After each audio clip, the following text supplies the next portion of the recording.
Grupo Espírita Amadeu Ferretti apresenta a palestra sobre o Evangelho segundo o Espiritismo, capítulo 13º, Não saiba a vossa mão esquerda o que dê a vossa mão direita, pelo expositor Mateus Castro, do Grupo Espírita Amadeu Ferretti. Boa noite, meus irmãos. Para iniciar, nos harmonizarmos tudo de hoje, fazer uma breve leitura aqui de uma página, do livro Via de Luz, de Emmanuel, por Chico Xavier. De ânimo forte. Porque Deus não nos deu o espírito de temor, mas de fortaleza, amor e moderação. Paulo, em 2ª carta de Timóteo.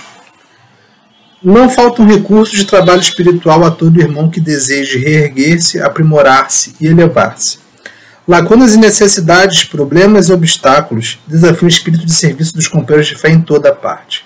A ignorância pede instrutores, a dor reclama enfermeiros, o desespero suplica orientadores. Onde, porém, os que procuram abraçar o trabalho por amor de servir? Com raras exceções, observamos na maioria das vezes a fuga, o pretexto ou o retraimento. Aqui há temor de responsabilidade, ali receios da crítica, acolá pavor de iniciativa em benefício de todos.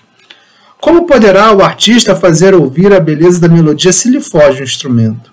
Nesse caso, temos em Jesus o artista divino e em nós outros, encarnados e desencarnados, instrumentos dele para a eterna melodia do bem no mundo. Se algemamos o coração ao medo de trabalhar em benefício coletivo, como encontrar serviço feito que tranquilize e ajude a nós mesmos? Como recolher a felicidade que nos semeamos ou amelhar dons de que nos afastamos suspeitosos?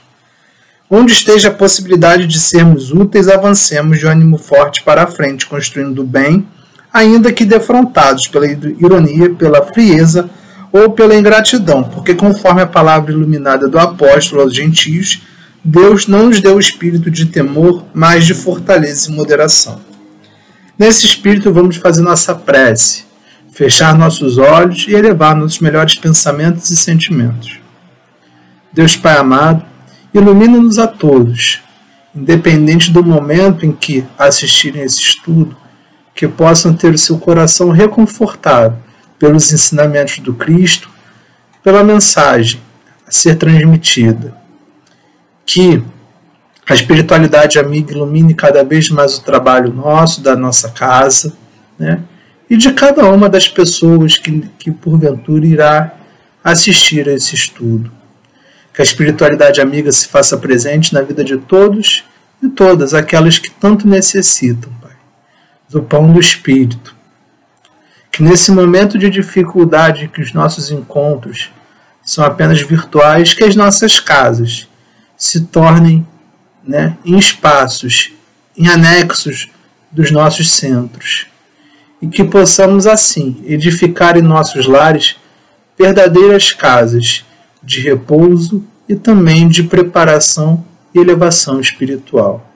Seja conosco, Pai, hoje e sempre, e abençoai esse nosso estudo. Assim seja. Graças a Deus. Boa noite, companheiros e companheiras de caminhada. Eu sou o Mateus e vim fazer hoje, falar hoje, mais uma vez agradecendo a oportunidade de estudar e de refletir sobre os ensinamentos do Cristo, E vamos falar hoje sobre um trecho, do Evangelho segundo o Espiritismo, que é o não saiba a vossa mão esquerda o que dê a vossa mão direita. É um estudo feito baseado no capítulo 13 do nosso Evangelho, e que aborda mais uma das maravilhosas passagens, ensinamentos de Jesus, enquanto ele esteve aqui conosco.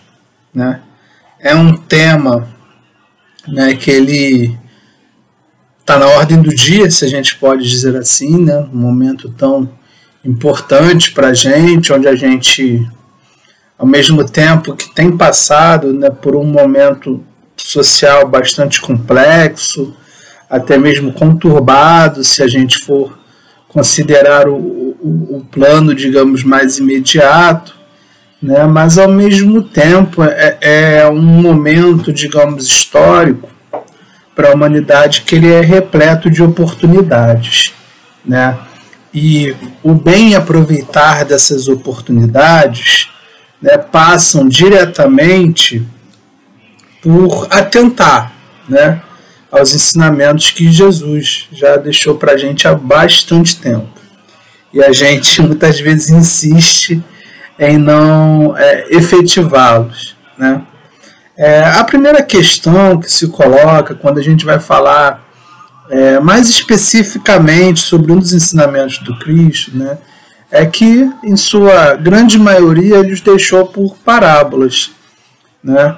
Cristo, quando esteve aqui conosco, ele se comunicou, na maioria das vezes, por parábolas, né, que são metáforas ou são analogias, né, que tinham como objetivo passar aquele ensinamento, né, com o máximo de simplicidade e proximidade em relação à realidade daquelas pessoas com as quais ele se comunicava diretamente.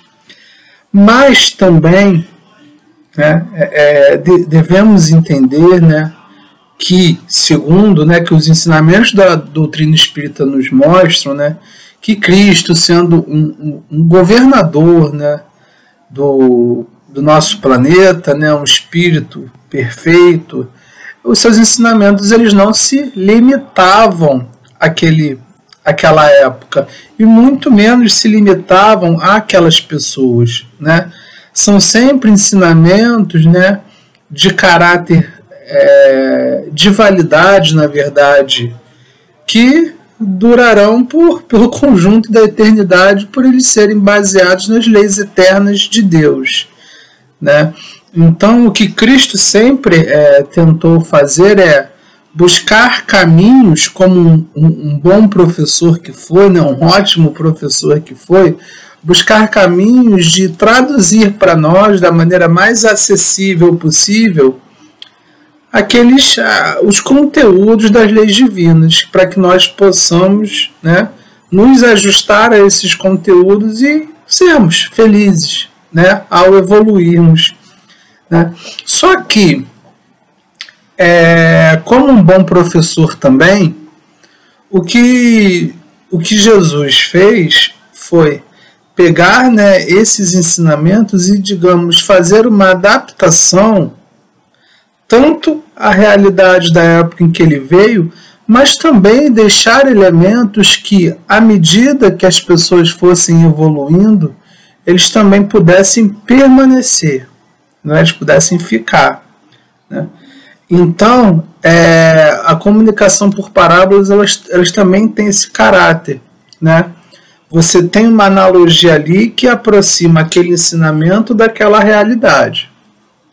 Mas também, à medida que as pessoas alcançam graus mais elevados de compreensão, aqueles ensinamentos eles passam a ser percebidos e compreendidos em sua totalidade, né?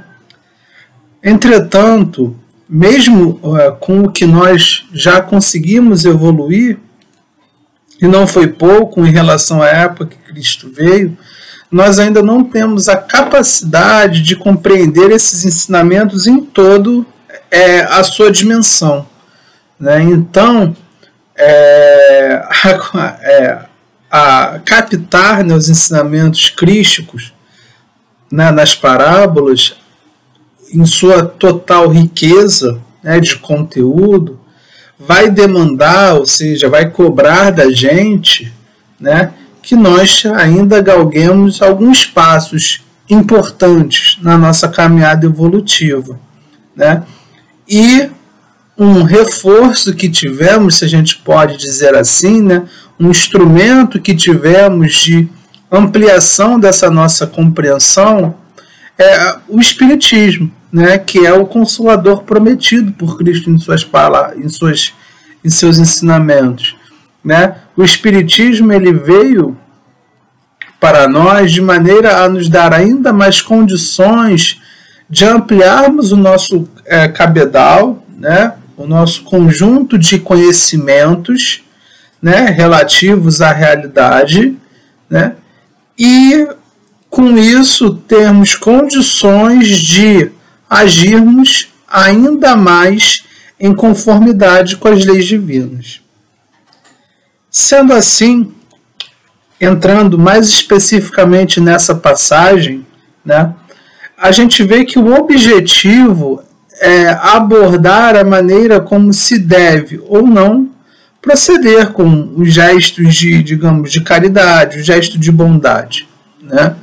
Quando Jesus fala que não saiba a vossa mão esquerda o que dê a vossa mão direita, né, em linhas gerais, né, o que se prega, o que se busca, né, é que qualquer gesto de benevolência, qualquer tipo de ação positiva que se faça, ela não ocorra com o objetivo de uma autopromoção. E que a pessoa que a fez, que promoveu esse gesto de caridade, né, ela não cria um grande alarde em torno desse gesto. Sendo assim, né, a reflexão sobre esse ensinamento do Cristo, ela se faz ainda mais importante atualmente, porque em tempos de redes sociais, né, em que a sua utilização, ela pode se dizer, né, numa média geral, ela é bastante desequilibrada, né, a gente vê que as pessoas elas buscam publicizar, elas buscam dar publicidade, ou seja, tornar de conhecimento geral, né, todos os momentos do seu dia. Você vê as pessoas que já acordam compartilhando coisas nas redes sociais, compartilham o café da manhã, a comida, etc. Tudo aquilo que buscam fazer, mesmo os seus momentos mais íntimos, né, são hoje compartilhados em redes sociais.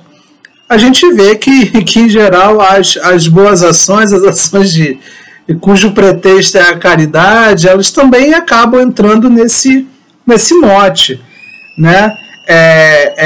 Em que esses gestos de caridade, de filantropia, né, se tornam, né, verdadeiros instrumentos de autopromoção, né, não só de pessoas, mas também a gente vê de empresas, né, que buscam, né, se realocar, né, no mercado, consolidar marcas a partir da utilização de ações, digamos, filantrópicas, né, para atrair as pessoas. Olha como essa empresa é legal, vamos comprar daqui porque essa empresa ela faz boas ações, né? Ou vamos seguir determinada personalidade, porque determinada personalidade ela faz boas ações e com isso ela consegue mais patrocínio. Enfim, a gente vê que hoje, digamos, o campo da filantropia, da caridade, se a gente pode dizer assim, obviamente não na nossa compreensão do termo, né, do que a gente entende ser por caridade, ou da caridade segundo aquilo que o Cristo nos legou, né, mas a gente vê que esse campo ainda é um campo bastante rico no sentido da valorização, né, e até mesmo ele costuma produzir bastante dinheiro para quem o faz, muitas vezes, né, e com isso, né, a gente observa que essa autopromoção, né, essa ostentação, né, presente na prática do bem, né, ela já era duramente criticada pelo Cristo já faz tempo, né, que não é esse o objetivo. Contudo, também, por outro lado, importante que a gente destaque, né, que nós vivemos em um mundo de provas e expiações, em que a regra, isto é, a esmagadora maioria das pessoas se encontra no mesmo patamar evolutivo. Alguns um pouco mais adiantado, outras pessoas um pouco menos, mas todos numa média geral, né? A não ser, é claro, as exceções, né? As pessoas que são missionárias, né? Que vêm, né, com o objetivo de contribuir muito na elevação mais geral, né? Dessa maneira, o objetivo desse estudo não é o de condenação, né, dessa questão externa, né? Muito menos de a gente só enxergar os problemas que existem lá fora, mas que essa reflexão sirva para nós, né, para a gente fazer uma autoanálise, né, e com a nossa conduta nesse sentido. E, ao seguir os ensinamentos do Cristo, né, não julgarmos a fim de não sermos nós os julgados também. O que não quer dizer, né, que a gente deva se tornar conivente com o erro. Por outro lado, a gente pode olhar, pode reconhecer que determinada coisa está equivocada, né, mas isso não pode servir de instrumento para nós, né, de julgamento e muito menos de elevação nossa, né, e de descolamento da realidade. O que eu quero dizer com isso? Olha, está todo mundo errado, olha como eu sou bom, né? As pessoas estão todas erradas, eu sou bom. Não, é justamente, se a gente pensa assim, justamente que a gente não é tão bom assim, né? O objetivo é que, se a gente observa algo que a gente denota, né, que há um equívoco, a primeira coisa a se fazer não é nem levantar o dedo para quem fez o erro, né? A primeira coisa a fazer é, se eu acho uma coisa errada, isso quer dizer que eu não posso cometer esse erro, né? Se eu tenho o discernimento que aquilo é um equívoco. E o segundo elemento é, obviamente, caso, né, esteja nas minhas possibilidades, né, atuar de maneira que esse erro, né, não seja um erro em larga escala, né, nos círculos mais próximos, conversar, né, e sobretudo por meio do exemplo, né, por meio da prática. Eu, ao não cometer esse erro, eu estou dando exemplo para que outras pessoas também não cometam, né? Então a gente tem essas possibilidades que o Cristo nos legou, né? Mas, se a gente for colocar essa problemática da autopromoção ligada aos gestos de bondade, né, numa perspectiva histórica, a gente observa que já estamos muito melhores do que estivemos há tempos atrás, né? Isso é muito importante, porque se a gente observa a caminhada evolutiva e que mesmo a condição atual de orgulho, de vaidade, essa atual condição é o estágio mais avançado que a humanidade habitante do planeta Terra, óbvio, né, já esteve como um conjunto, como um todo, né? E se formos pensar além, vamos colocar, né, vamos analisar o seguinte elemento. É muito mais saudável que uma pessoa, ou até mesmo uma marca, uma empresa, ela se valorize, ou seja, ela se torne mais bem vista, né, mais buscada, mais querida, porque ela comete ações boas, porque ela ajuda outras pessoas, do que se a pessoa se tornar querida por fazer coisas ruins. Correto? Né? Então, assim, é uma virada que, por mais que esteja longe do ideal, já indica um patamar a mais na nossa caminhada evolutiva, né? Vamos analisar o seguinte: se num primeiro momento a gente se comprazia no mal, ou seja, a gente sentia prazer, né, em fazer o mal e admirava quem fizesse esse mal, né? Então a gente tomava péssimas ações pelo simples prazer de fazê-las. E isto significava até mesmo um status social.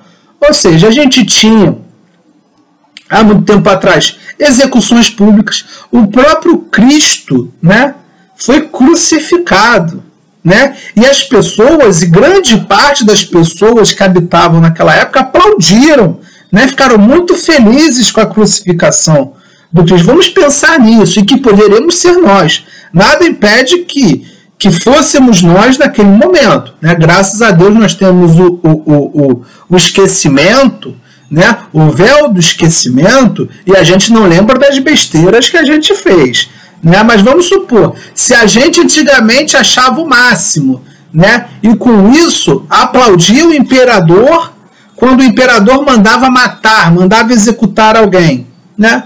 Ou até mesmo hoje, quando a gente observa, né, certos, ainda, infelizmente, né, certos programas de televisão, certas formas de entretenimento que ganham audiência por meio dessa espetacularização da dor, da morte, né?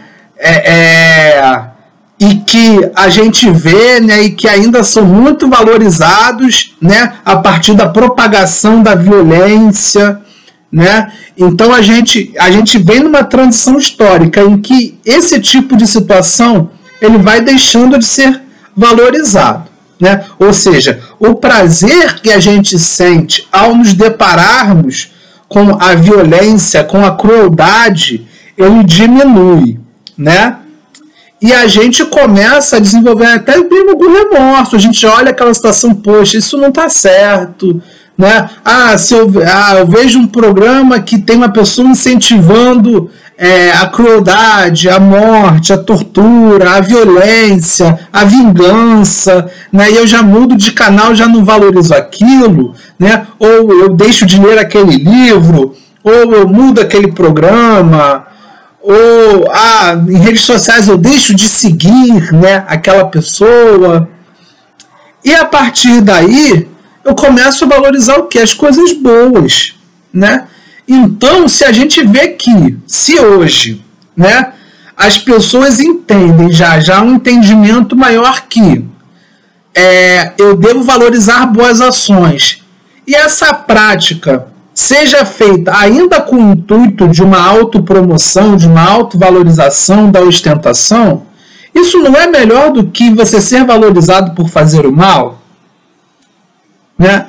É claro que ainda, veja bem, não é muito melhor ter uma sociedade, né, que valoriza a prática, digamos, a prática ostentação do bem e da caridade, né? Não é melhor ter uma sociedade que valorize isso do que uma sociedade que valorize a prática da violência, da vingança, da crueldade, da injustiça, né? Então a gente vê que estamos numa caminhada evolutiva. E mesmo isso que a gente entende não ser necessariamente o certo, e não é, né, já quer dizer que estamos um pouco além do que estávamos antigamente, né? A gente, óbvio, vai ter o exemplo do Cristo e de outros tantos espíritos, né, que caminharam na sua evolução, mas também não devemos nos cobrar tanto, né, diante da nossa atual condição. A gente observa, né, a nossa condição, a gente não pode nunca se acomodar, temos sim que ter autocrítica. Entretanto, a gente não pode se cobrar para que de um dia para o outro a gente queira impor um Fiat Lux, né, um faz-se a luz, né, e a gente se torna espírito perfeito. Isso não vai acontecer, pelo contrário, só vai nos causar sofrimento, né? Então, é fundamental, né, a prática do bem sem alarde, sem ostentação, sem autopromoção, de maneira que o único fim daquela boa ação seja a boa ação propriamente dita, e não a satisfação do orgulho, da vaidade, né? E para isso, Jesus nos legou um exemplo fundamental, que é aquele bem que ele fez daquela pessoa que tinha hanseníase, né, naquele tempo, ainda se falava muito da questão do leproso, né, que hoje é um termo pejorativo, a gente diz que é uma pessoa que desenvolveu a hanseníase, né, mas veja bem, Jesus foi lá e curou aquela pessoa. Ele pediu divulgação, ele falou, olha, espalha para todo mundo que fui eu que te curei. Não, Jesus não fez isso não. Jesus falou o seguinte, só não fala para ninguém, né? Ele falou com essas palavras: abstente de falar disto a quem quer que seja, mas vai mostrar-te aos sacerdotes e oferece o dom prescrito por Moisés a fim de que lhes sirva de prova. Está no Evangelho de Mateus, né? Então, assim, Jesus em nenhum momento quis crédito. Para ele isso é irrelevante. Só era importante. Mas por que ele mandou aquela pessoa mostrar para os sacerdotes? Simplesmente porque ele queria que as pessoas acreditassem que fosse possível promover aquilo. Ele queria mostrar para as pessoas que fosse possível fazer aquilo, por meio da fé, por meio do amor, por meio da nossa capacidade de manipular os fluidos, né? Que isso é possível para nós.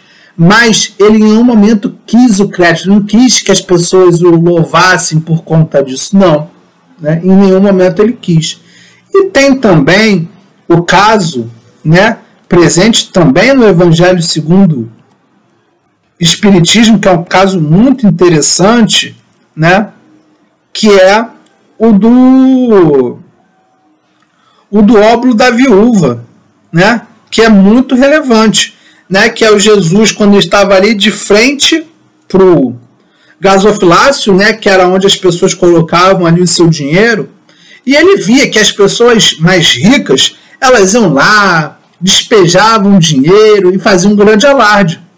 Enquanto isso, veio uma pobre viúva que colocou muito discretamente 2 moedinhas de 10 centavos, né? Aí ele chama os discípulos e diz o seguinte: em verdade vos digo, que a pobre viúva deu muito mais do que todos os que antes puseram suas dádivas no gasofilácio, pois que todos deram do que lhes abunda, ao passo que ela deu do que lhe faz falta, deu mesmo tudo o que tinha para o seu sustento, e sem fazer alarde. Ou seja, enquanto aqueles mais ricos, né, tinham determinado, era associado poder para eles, um poder naquela sociedade a partir daquilo que eles doavam, né, numa relação até mesmo complicada entre a religião, né, e a questão do dinheiro, você tem uma outra pessoa que foi lá e deu, né, o seu dinheirinho, né, sem fazer grande alarde para isso, né? Então a gente observa, né, que esse tipo de coisa é a caridade que Jesus prega, né, que a gente consiga chegar a esse ponto. E é óbvio que essa caridade ela não se limita aos recursos materiais, né? É a atuação, inclusive, em sentido moral, né, de um consolo, da palavra amiga, de um olhar, mas desde que a gente consiga se conscientizar, né, da necessidade de fazer isso sem alarde, né? É fundamental, né, que a gente caminhe nesse sentido, né? Aí a gente observa aqui, caminhando no ensinamento do Evangelho, né, a gente observa que o fato de não fazer alarde da boa ação já traz consigo um mérito considerável, né? Busca, mas é ainda mais interessante quando quem faz aquela boa ação busca completamente, igual Cristo fez, apagar aquela marca, né? Fazer com que nenhuma pessoa saiba que foi ela que fez. Né? Isso representa um grande desapego desse imediatismo e dessa necessidade de busca de prestígio, né, da vida da carne, né? Implica, em linhas gerais, né, nessa valorização da realidade espiritual, né, e no desenvolvimento desse senso coletivo e humanitário, de entender que hoje sou eu que me encontro na situação de que eu posso fazer esse bem, né, e que aquele irmão que está ali, né, naquela condição, digamos, mais necessitada, poderia ser eu, como poderia ser qualquer outra pessoa, né? Se a gente pensa assim, mas poxa, né, não é legal botar no Instagram ou no Facebook a caridade? Olha, vamos pensar o seguinte, hoje sou eu ou você que está assistindo, que está fazendo a caridade, né? Imagina se fosse você recebendo essa caridade, né? Você, de repente, passando fome, né? Sem ter um emprego, sem ter condições, assim, uma condição que, obviamente não é a ideal, né, que a gente não deseja para ninguém passar por isso. Você gostaria de ver, digamos, ver o seu rosto estampado em todas as redes sociais, recebendo a questão da cesta básica, ou qualquer outra coisa do tipo? Você gostaria de estar nessa condição? Se fossem os seus filhos a receber o brinquedo, uma roupinha, seus filhos e filhas, vocês gostariam que eles fossem expostos para todo mundo? É isso que a gente tem que pensar, né? Porque quando você está divulgando, né, essa boa ação e tudo, você não está expondo apenas a si mesmo. Você acaba expondo também quem recebe esse benefício, né? Colocando essa pessoa numa posição de constrangimento, quando não de humilhação, né? Você se coloca numa posição de superioridade, aquela outra que recebe numa posição de inferioridade, né? Então, a caridade, para ela ser completa, segundo os ensinamentos de Jesus, ela implica que você não busque dignificar, né, a si, mas busca dignificar aquele que recebe o benefício, né? É uma ação boa, né? É a prática do bem em todos os seus níveis, né? Não é apenas um acalento momentâneo, mas uma tentativa mesmo de reerguimento daquela pessoa que está recebendo bem, né? Então, assim, esse tipo de divulgação ostensiva, né, das práticas, por mais que elas promovam coisas boas, por mais que elas ajudem, elas não podem, por outro lado, se converter numa espécie de humilhação, de subjugação da outra pessoa. Esse é o grande ponto, né, que a gente tem que pensar, que a gente tem que refletir, né? Então, assim, tem a passagem, né, muito importante no Evangelho que diz o seguinte, né, eu peguei na íntegra: a verdadeira caridade, ao contrário, ela é delicada e engenhosa no dissimular o benefício, no evitar até as simples aparências capazes de melindrar, dado que todo atrito moral aumenta o sofrimento que se origina da necessidade. Ela sabe encontrar palavras brandas e afáveis que colocam o beneficiado à vontade em presença do benfeitor, ao passo que a caridade orgulhosa o esmaga. A verdadeira generosidade adquire toda a sublimidade, quando o benfeitor, invertendo os papéis, acha meios de figurar como beneficiado diante daquele a quem presta serviço. Eis o que significam estas palavras: não saiba a mão esquerda o que dá à direita. Né? Então, assim, a maior das caridades, a melhor das caridades, é quando aquela pessoa que faz, né, a boa ação, ela consegue se colocar na condição da beneficiada, né? E coloca aquela pessoa que é beneficiada na condição da realmente benfeitora, né? Isso é muito importante, porque isso implica, né, não só numa falsa modéstia, né? Não é só falsa modéstia, aquilo dali, aquela modéstia, sou humilde, né? Olha, sou tão humilde que eu consigo fazer com que aquela pessoa que está recebendo ela pareça. Não é isso, né?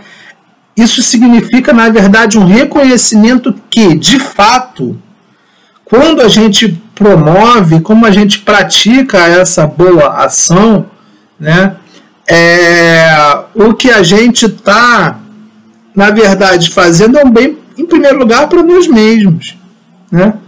Tendo em vista que nos encontramos na situação de necessitados de luz e de amor, em virtude dos nossos erros do passado e do presente, é somente esse caminho das boas ações, da caridade, da solidariedade que pode contribuir com a nossa caminhada. Isso é muito importante, né? Nós não somos perfeitos a ponto de abdicar, né, da necessidade da ajuda de outrem, né? Nós devemos praticar esse bem justamente pela nossa imperfeição, né? Por fim, a gente vê que, como se diz, né, e chegando só antes de concluir, né, chegando já ao final do nosso estudo, né, a gente vê como se diz que o amor cobre a multidão de pecados, né? Então, é apenas agindo com amor que nós vamos continuar nossa caminhada evolutiva. Fora dele, nós não conseguimos.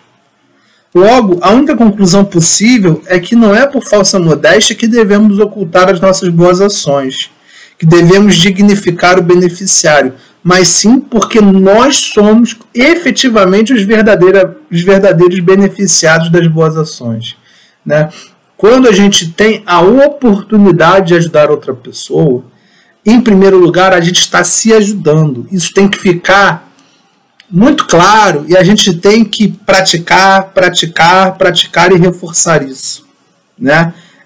Todos os dias a gente tem que tentar colocar isso como pensamento repetitivo mesmo, muito disciplinado, que qualquer bem que nós façamos, ele retorna em primeiro lugar para nós, né?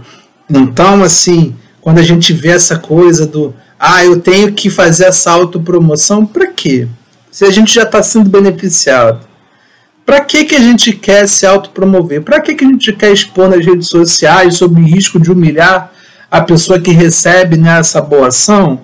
Se os primeiros beneficiados são a gente, se nós já estamos sendo beneficiados por isso, a gente quer ganhar 2 vezes em cima de uma coisa, a gente na verdade está querendo dar uma, entre aspas, uma roubada, né, nessa conta universal.